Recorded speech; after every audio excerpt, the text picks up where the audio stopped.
Hello, listeners. Welcome to the third episode of Season 1 of Ithihasa, an Indic history podcast. And you're listening to Narendra Vikram. Season 1 is all about the Vijayanagara Empire. If you haven't checked out the last two episodes already, I would highly recommend it for better context and a backstory. In today's episode, we will pick up from where we left previously. In the last episode, we understood the reasons for the Vijayanagara defeat in the Battle of Talikota from a military perspective, and why the Deccan Sultanate Alliance had the upper hand. In this episode, we will dig deeper into the causes for Rama Raya's diplomatic defeat that led to the formation of Deccan Alliance, which ultimately led to his death at Talikota and ushered in the beginning of the end for the empire itself.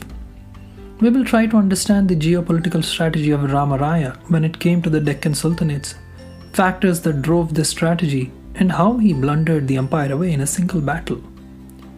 Let's start with the Persian chronicler and Bijapuri court historian Ferishta's account of the final battle between the Deccan Sultanate Alliance and Vijayanagara's Rama Raya at Talikota. It's important that we look at this account, as not only does it depict the mischaracterization of Rama Raya as an Islamophobic ruler who forced the sultans into this conflict, also it shows how Ferishta himself looks at this struggle almost 40 years after the showdown. Quote, "Though the idea of a jihad against the Hindus never predominated in the mind of any of the Adil Shahi sultans, the attitude of the Hindu regent Rama Raya towards Islam embittered Ali Adil Shah and the other Deccan sultans against Vijayanagar.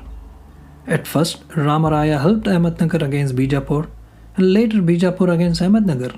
Behind apparent inconsistency was a desire to destroy the power of sultanates of the Deccan. Rama Raya would almost have succeeded in his ambitious design but for his insulting and arrogant attitude towards Islam.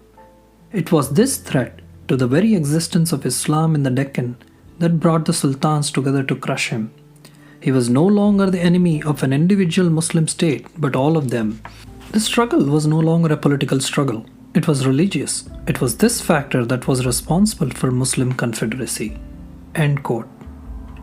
The above quote by Ferishta is interesting because it shows two things: a blatant attempt to burnish the Islamic credentials of his patron Sultan, Ibrahim Adil Shah II, by setting him against the backdrop of holy jihad, and his observation of Rama Raya's inconsistency when it comes to diplomacy with the sultanates, which he tries to explain it with a baseless accusation of Islamophobia. All the evidence is to the contrary here. Like I noted in the previous episode, Ferishta is known to be a dubious source of that age due to not just contradictions, but also cooking up some accounts that stand in contrast with the witnessed actions. One might ask, what's Ferishta's motive to fabricate? While some amount of candy flossing by court historians is taken for granted, it's important to note that Ferishta was a Shia known as Persian Westerner in a native Sunni-dominated court of Deccan Sultan. The Deccan Sultanate courts used to be cesspits of Sunni-Shia intrigues and dangerous rivalry that used to most of the times end in massacres, coups, civil wars between both the factions. So Ferishta's motives need to be looked at through this lens. His patron Ibrahim Adil Shah II was a Shia turned Sunni who weakened the Shia noble faction in favor of the Sunni faction in the court after his ascendancy. It's not difficult to understand that being a court historian and also a Shia, Ferishta had a lot to lose by not engaging in hagiographical propaganda. What better way than showing your sultan fighting a holy war against unbelievers and infidels? Also, in Ferishta's account, it's important to note not just the subtle undercurrent of tensions between two Muslim sects, but also the overt civilizational Hindu-Muslim tensions in early 1600s that seemed to manifest and rear its head in one of these ways. Now let's come to my initial point about Ferishta's mischaracterization of Rama Raya as an Islamophobic Hindu ruler. It is important to call this out as Rama Raya was the total opposite of Islamophobic. If he were alive today, he would have been hailed by everyone across the political spectrum as a shining beacon of secularism and tolerance. In the previous episode, we had discussed how Rama Raya had inducted 6 Muslim commanders in his army to head crucial contingents. It's important to mention that he was not the first Vijayanagara ruler to recruit Muslims into the army, but Rama Raya certainly took it to the next level by allowing thousands of Muslims to join his army and reward them generously for their services. To understand this secular aspect of Rama Raya, we can look at his dealings with Islam and Muslims inside the Vijayanagara state. He showed as much respect for their faith as the Deccan sultans had for their own Muslim subjects. A contemporary Muslim writer reports that, quote, Rama Raya had assigned a special place in the city of Hampi called Turakawada for residences of Muslims. In Vijayanagara, Muslims back then were called as Turakas, which is a vernacularization of the word Turk. The Muslims in Hampi were allowed by Rama Raya to sacrifice cows in spite of protests of the Brahmins and the nobles. To make it easy for his Muslim officers to salute their infidel master, a copy of the Quran was kept on a high pedestal in Rama Raya's court. He did his best to win the confidence and respect of his Muslim subjects. End quote. From this, it's pretty clear that Firishtah's account of the reasons for Talikota was an afterthought and a concoction to tarnish Rama Raya and undermine the long-standing pluralistic legacy of Vijayanagara itself. It is worth pointing out the fact that the phenomenon of Hindu-Muslim antagonism was for all practical purposes absent during most of the Vijayanagara proper period, especially after the conquest of Madurai Sultanate by Bukkaraya I's son Kumara Kampana in 1378, as described in the 14th century Sanskrit poem and a classic called Madura Vijayam by Kampana's wife Ganga Devi. Though I must also point out the fact that the 17th century Telugu ethno-historical classic Raya Vachakamu shows a clear and unmistakable evidence of an anti-Islamic sentiment. This incipient anti-Islamic orientation in South India by the closing years of the 16th century can be considered as something that was a direct result of the iconoclasm, carnage, pillage, and the large-scale destruction of Hampi in 1565 after Vijayanagara's defeat at Talikota. So there is no denying the fact that a civilizational battle between Hindu and Islamic cultures was brewing once again in South India, especially towards the end of 16th century after a long lull.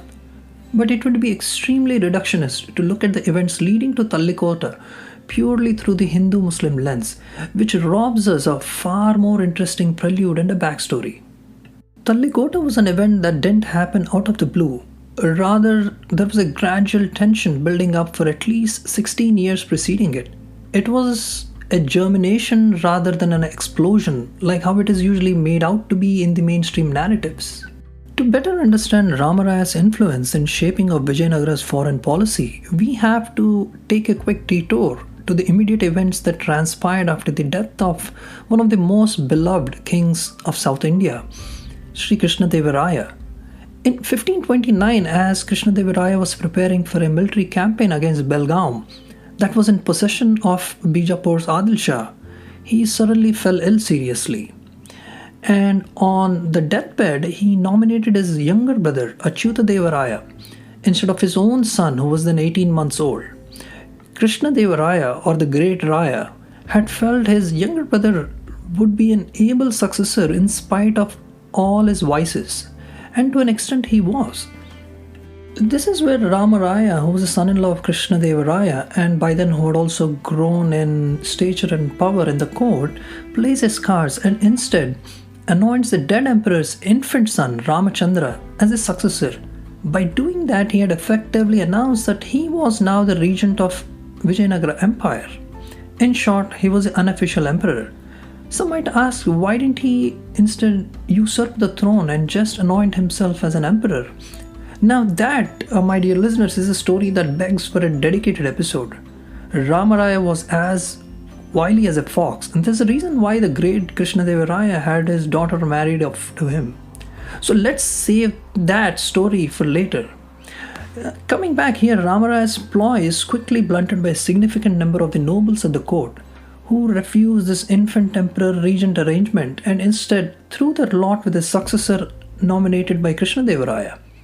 At this point, the Vijayanagara nobles are split into two factions. One faction is headed by the Emperor Achyutadeva Raya's powerful brother-in-law, Salakaraju Tirumala, and the other by Rama Raya.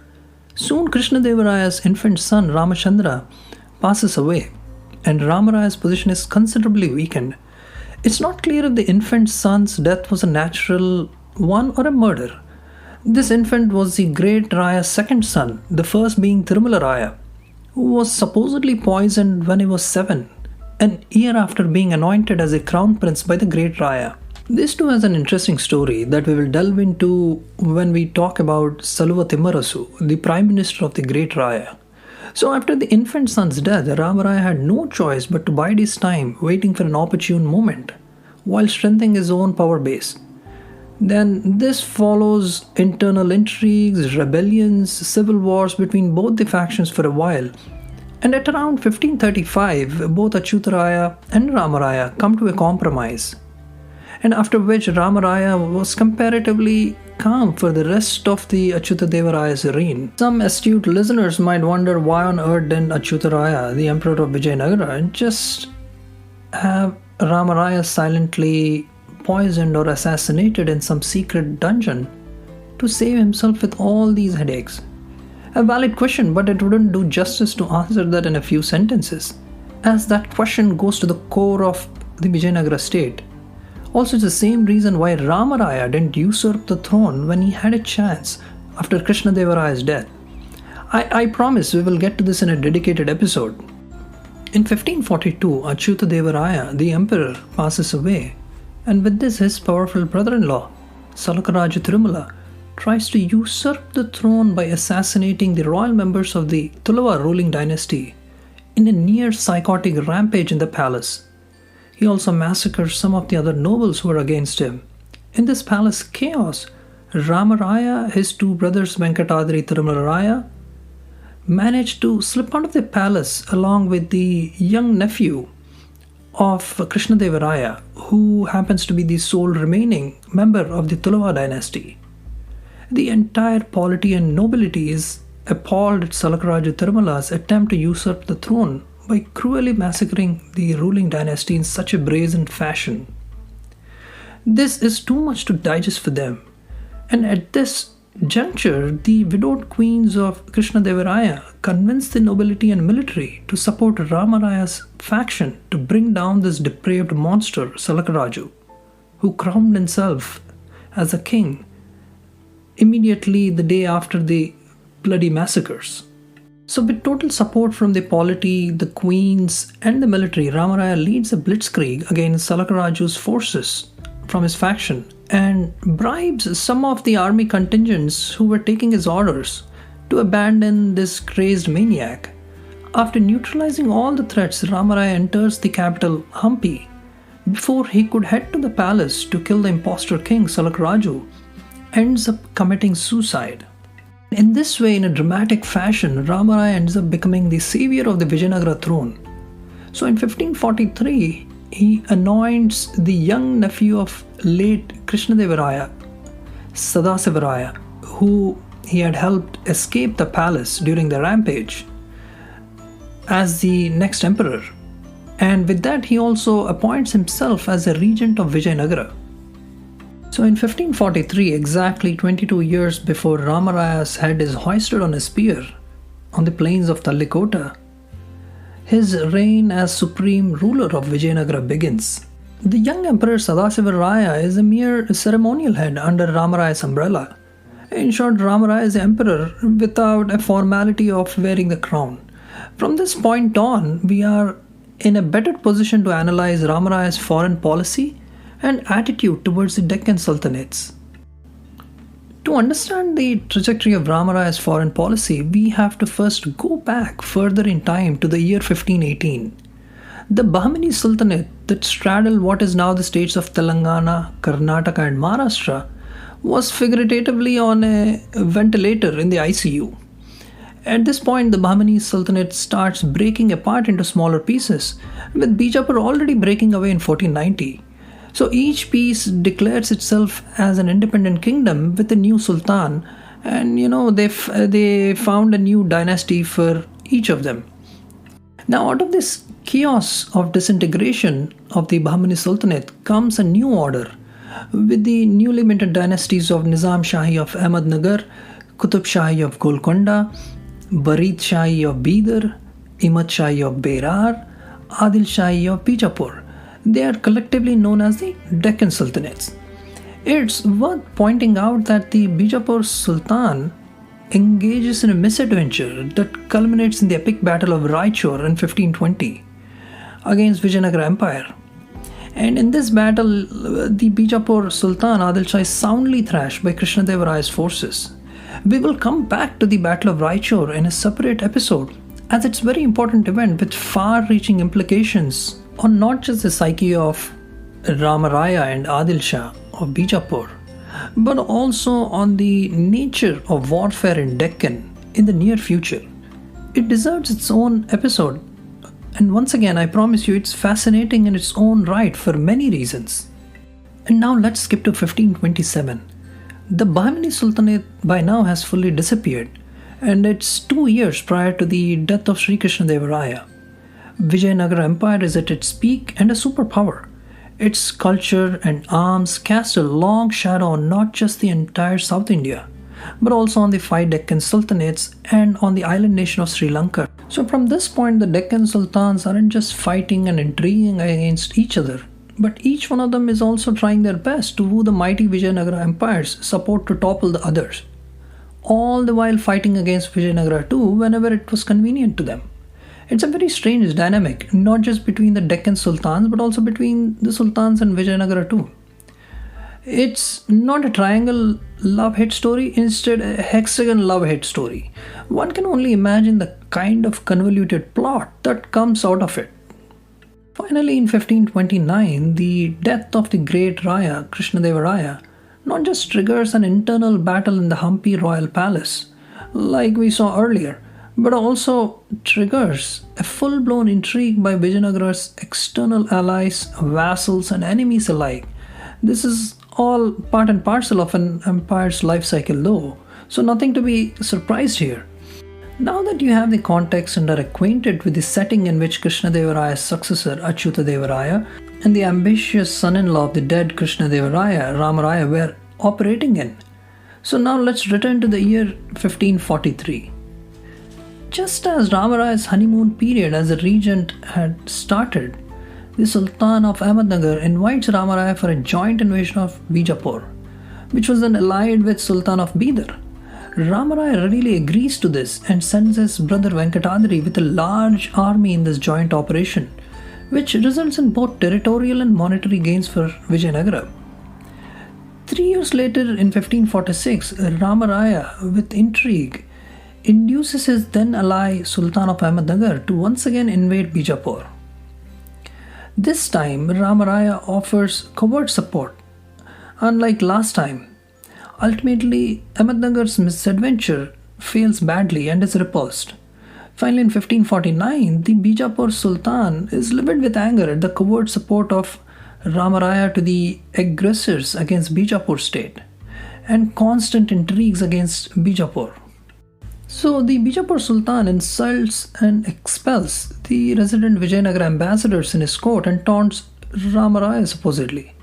This insult enrages Rama Raya and he overtly asks his then ally, the Sultan of Ahmednagar, to invade Bijapur yet again, and which the Ahmednagar Sultan does with the support of Rama Raya.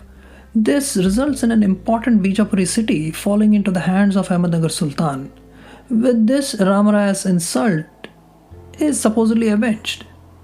This battle of bloated egos, business of provoking and avenging insults will cost dearly to Rama Raya, as we will see later. It all seems very irrational, as most listeners can make out. But there is a method to both Rama Raya's and all the Deccan Sultanate's madness. Now let's jump to 1558. The current Sultan of Bijapur, Ibrahim Adil Shah I, is dead, and his son Shia, Ali Adil Shah I, has taken the throne after successfully purging his father Sunni's legacy, its power base in his court, and restoring the Shia power base. The new Sultan wants to recover the territory his father lost to Ahmednagar previously. So he decides to go to his father's enemy, the Rama Raya, to ask him for help to acquire it back. So most listeners might be scratching their head by now. I won't exactly blame you for that. I already told you it cannot get any more convoluted than this. But stick with me on this, it will get even more interesting. During the same time, two events take place. One, Ahmednagar has a new successor, Sultan Hussain Nizam Shah, and Rama Raya's son dies in the capital Hampi due to natural reasons. So the young Adil Shah of Bijapur uses this as an opportunity to establish friendly relations with the Rama Raya. He breaks his own safety protocol and rushes to Hampi with a mere 100 of his bodyguards to offer his deepest condolences to the grieving Rama Raya and his wife. By doing this, he was actually taking a huge risk personally, because he could have been captured and probably even assassinated by Vijayanagara forces. This act of personal offering of condolences supposedly has a good effect on Rama Raya. So he publicly in the royal court adopts the young Adil Shah as his son, and with his wife, Rama Raya's wife, proclaiming the young Sultan as her own Farzand, which means son. There might have been some genuine connection between the now old Raya and the young Adil Shah, in whom he might have seen his lost son. But again, that's not the important thing here. There was clearly an element of realpolitik behind this show of public adoption by Rama Raya. He probably wanted to use the young Sultan for his own agenda and to Vijayanagara's advantage. Similarly, the young Sultan too wanted to use Rama Raya to inaugurate his own rule on the right footing and crush any idea of dissent against his own ascension in the Bijapuri court, which I told you earlier used to be a suspect of scheming and intrigues. And the motives behind Rama Raya's show of adoption becomes clear in 1559, when Rama Raya marches along with Aliya Adil Shah to recapture the lost Bijapuri city from Ahmednagar, which ironically was lost by young Sultan's father due to Rama Raya's own intrigues against Bijapur. So a combined force of around 100,000 soldiers marched to this contested city and lay siege to it. Hussain Nizam Shah is outnumbered. He retreats to his capital at Ahmednagar. Rama Raya and Adil Shah chase the Nizam Shah even to his capital and lay siege to it. And once again Hussain Nizam Shah is forced to flee to a town called Paitan on the Godavari river, only to be once again pursued by one of Rama Raya's generals. So from here, the Sultan Nizam Shah, who is on the constant run, sends a SOS message to the Sultan of Berar, begging for help. And the Berar Sultan sends his general Jahangir Khan to relieve the siege of Ahmednagar. Finally, Hussain Nizam Shah realizes the futility in constantly running without offering battle to the superior force and sues for peace with Rama Raya. Now, what Rama Raya does at this point, you have to listen and understand carefully. So Rama Raya, who clearly was holding all the cards, puts three conditions that Nizam Shah has to satisfy first for peace to prevail. First, Rama Raya asks the contested city to be handed over to his rival, Sultan Adil Shah, who happens to be Rama Raya's ally now. Second, he asks the Berar general who came to Nizam Shah's rescue to be executed. Third and final condition is really important, in my opinion, Rama Raya's biggest blunder. His final condition is for Nizam Shah to personally come to Rama Raya's headquarters and eat a pan, the betel nut leaf, from his hand. Nizam Shah has no choice left but to agree to all of these humiliating conditions, especially the most humiliating one of eating pan from Rama Raya's hand that signifies abject and total surrender at his feet as a lesser mortal. Hussain Shah's contempt and anger at this condition becomes very clear and evident when he goes to Rama Raya's headquarters. Here the Nizam Shah is offended at having to touch his enemy Raya. He calls for a wash basin to wash his hands.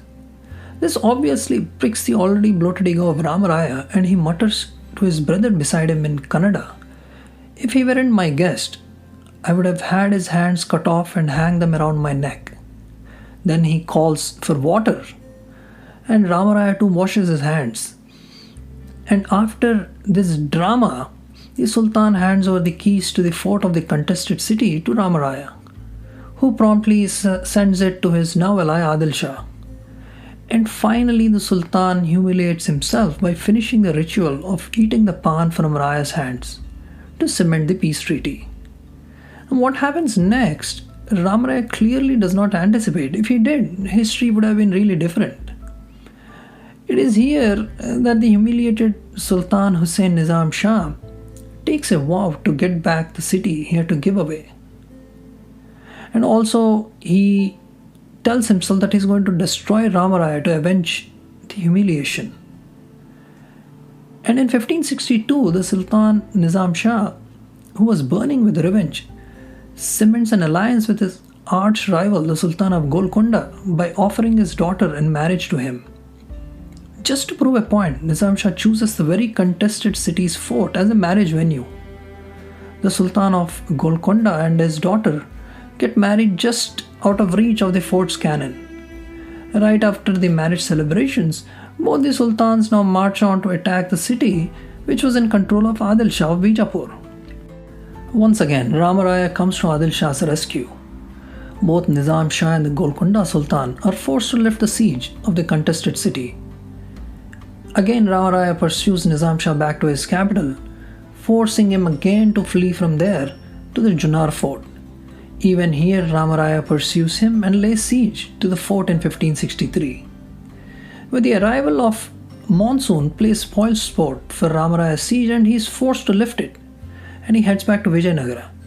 On his way back to Vijayanagara, Rama Raya plunders not just the territories of Nizam Shah's ally Golconda's several districts, but also some of the districts of his friend and ally Adil Shah of Bijapur. At this point, even Adil Shah's patience breaks at the unprovoked attacks by his ally Rama Raya on his territories. Finally, Nizam Shah gets the moment he has been waiting for, handed to him on a silver platter. Rama Raya's arrogance had gotten the better of him, and he had given the Nizam Shah a chance to drive a wedge between him and his ally Adil Shah of Bijapur. The Nizam Shah seals the deal with Bijapur by offering his daughter Chand Bibi, who is a personality in her own, which we can talk about it in later. So he offers the hand of Chand Bibi in marriage to the young Adil Shah. And that basically gives birth to the grand alliance of 5 Deccan Sultans. The other 2 being Berar and Bidar, who are like smaller states and who are bound to join the 3 bigger powers. And this basically sets the stage for the epic battle of Talikota, which we saw in the first episode. With this, we have come full circle and seen Rama Raya's foreign policy, coupled with his rash behavior, lead to forging of an alliance that will bring him down and with him the Vijayanagara Empire. With this, we will end the 3rd episode of Ithihasa, the Indic History Podcast. In the next episode, we will look at Rama Raya's motivations to pursue such an irrational foreign policy that ends up being the foundation for this formidable alliance of the Deccan Sultanates, which ultimately brings the Vijayanagara Empire down. If you have come this far, thank you once again for listening, and I hope you enjoyed the episode. If you haven't subscribed already, please hit the subscribe button. Feel free to leave a rating and a review or suggestions in the reviews section. Hope to see you soon in the next episode. And thank you once again for listening to Ithihasa, the Indic History Podcast. And this is your host, Narendra Vikram, signing off for the day.